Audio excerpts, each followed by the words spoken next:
to supporting Ngāti Pawa because they don't have the homes, the land, the income stream.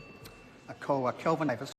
It's the Chair, and I'd like to talk to Part 6.1b, which is about the reservation of the development land as a recreation reserve, subject to the Reserves Act 1977 being revoked. And there's a lot of information in the regulatory impact statement. In particular, I refer to paragraph 34, that it says it must be clearly established the land is no longer required for its present purpose or any other reserve purpose. Now, the government is both blind and dumb, and I don't mean mute dumb, I mean stupid, because surely they can see that the reserve is being used for the purpose it's meant to be used for, i.e. sports fields, i.e. for recreation, people of the area being able to just enjoy it. I say stupid because it just shows such short-sighted thinking that the present purpose is not going to be there, using the land as a reserve is not going to be necessary in 20 to 30 years' time, when the population is expected of Auckland is expected to be something like 2 million. Where on earth are all the people, and that area in particular is going to grow by 20,000 over the next few years, where on earth are those people going to be able to use a reserve in the way it's meant to be used? Because somewhere else in this regulatory impact statement, it says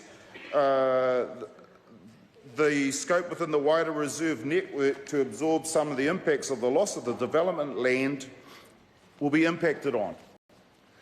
So the land is being used as a reserve. The population is going to grow over the next 20, 30 years. It's going to double in Auckland by 2043, I think. So we're going to have even more need for reserve land. And how crazy is it just to say, well, there's a bit of green grass, let's go and build houses on it, because there are many, many other ways that we could have actually achieved the same thing. In fact, under Labour's plan, Ngāti Pawa would have got the housing development.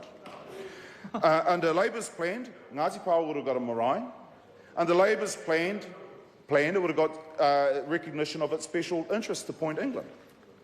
But of course, the national government didn't think of anything along those lines. Really, they just wanted to push this through because they have run out of ideas.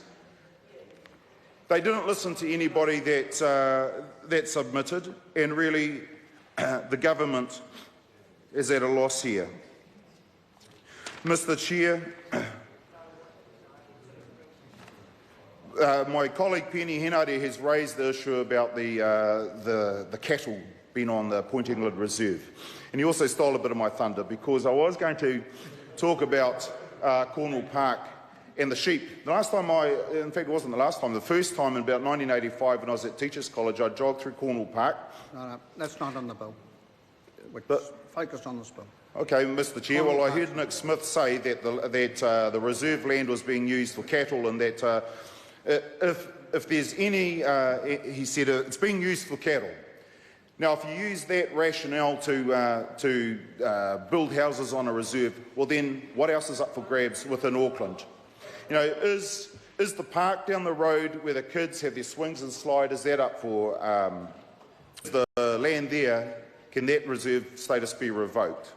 What's next? Is this the thin end of the wedge? Because if this is what the government's got up their sleeve to create more housing, are they just going to take all the reserve bits of land around Auckland? Now, the Riccarton racecourses was an example of what they've done. Now, it's the what's the word when they precedent that's been set.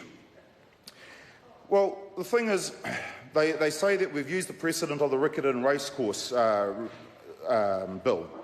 Well, That's exactly the issue. That's exactly the problem in terms of a precedent, that if they can do this to Point England, then they can revoke the reserve status of Point England, then they can revoke the reserve status of any other land around Auckland. And of course, we need all the reserve land that we can for the simple use of... Lewis Wall. Tēnā koe, Mr. Chair. Thank you for the